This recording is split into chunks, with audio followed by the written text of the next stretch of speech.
in what seems like the desolate lands of a swamp, with two young men trudging, struggling through its waters, making their way to what can only be described as an old government facility.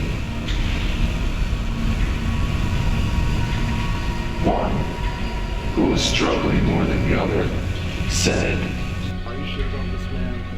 I've heard bad news about this place.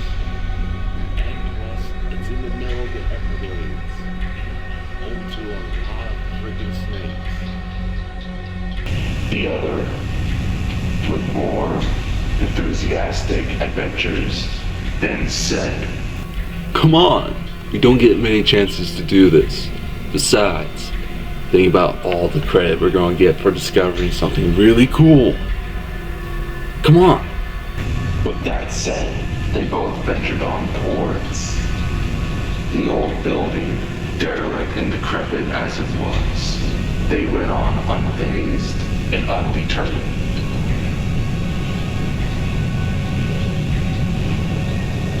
Then, what seems like an eternity of walking through the mud and sludge, they made it. The place where their lives will change forever.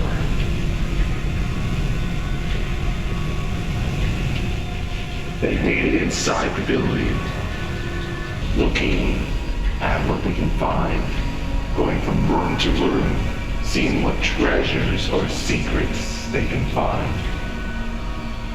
But they found none until they forced their way through one door and found an almost untouched room filled with filing and computers. One of them said, Look at all this. Do you think it could sell for anything? Probably not. Who needs a computer that looks like it's part of a refrigerator? The other, puzzled at what could these machines be used for, found an old filing cabinet and started looking through it, and discovered one with the title Subject Zero, Discovery, 1999. At this, he called his friend over because the title of the file intrigued him. They both read, and it said as so. Subject was found in the north region of the Everglades. It was discovered by a local that lives in the region. When the local was questioned, he said that he was out looking for an animal that was going after his herd. But what he found was not anything that he's ever seen. It wasn't even human. When he discovered this, he started to ran to the sheriff.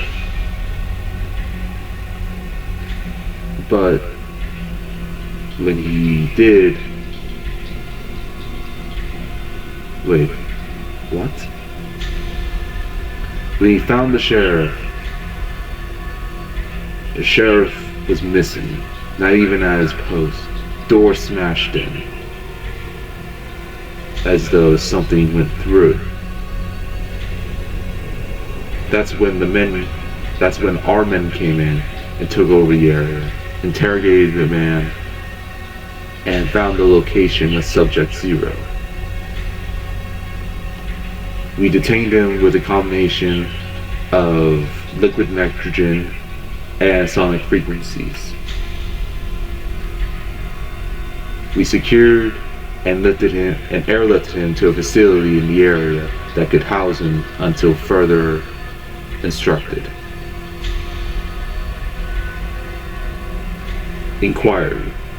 Why was it feeding on a creature in the glades when it, at first glance, has no mouth?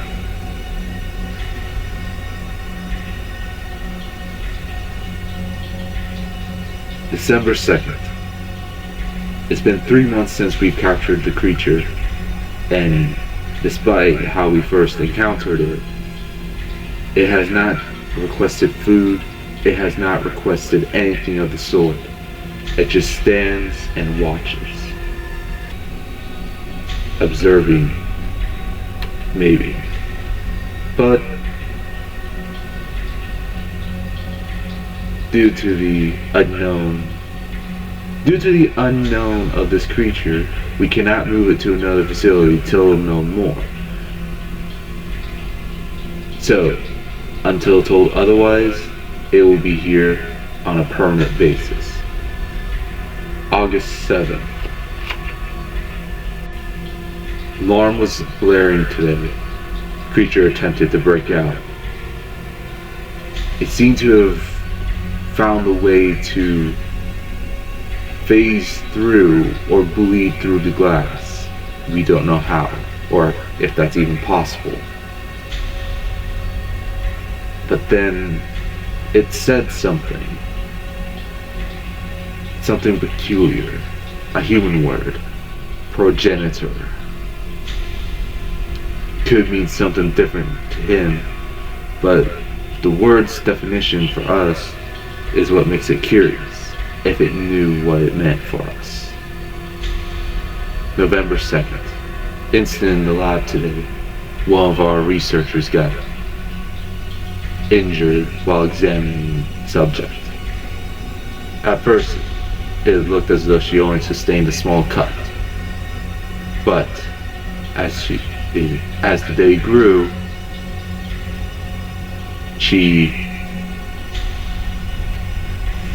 After discovering that the file was incomplete, they rummaged and searched through the endless files of his room, but without finding any source, any unawares of this file. They both looked at each other and wondered if these machines, if these ancient technologies of the past were used to monitor this creature, this Subject Zero. But then they both asked the same thing. Where was it being hidden? And if it's still here in the facility? One who was most enthusiastic about coming here then said, let's look around some more. We might find whatever this thing was. Maybe downstairs. I think I saw a stairwell next to the door here. They both agreed and started to head down the stairs that closest to the office. But as they were making their way down, they heard a creaking noise. And then suddenly, the stairs that they were standing on gave way underneath them, and they fell. After the crash, they woke up, seeing that they made it to the bottom floor of the facility without any injury. Then one of them said to the other, That was one hell of a fall. Felt like we were in a cartoon there. both joking after what happened. But then they looked and saw a tall cylindrical chamber like a giant fish tank in the middle of the room, with pipes and wires coming from it, and then one towards it, seeing if he could see what was in or could still be inside it. The closer they got, the more uneasier things felt, as though something was watching them from all around. And as soon as they got close, they see that it was broken. Nothing was inside of it.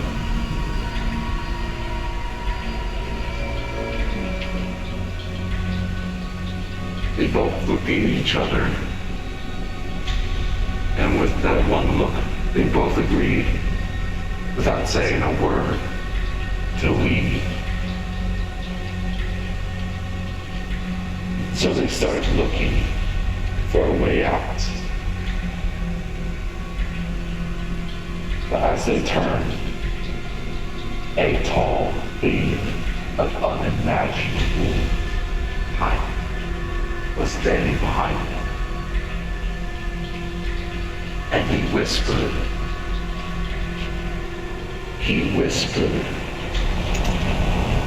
one thing.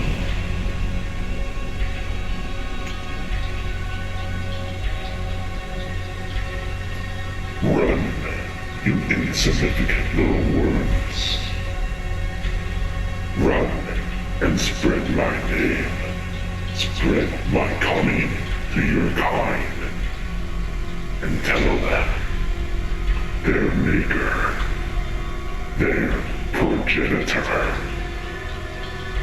is coming back to take back what is rightfully his.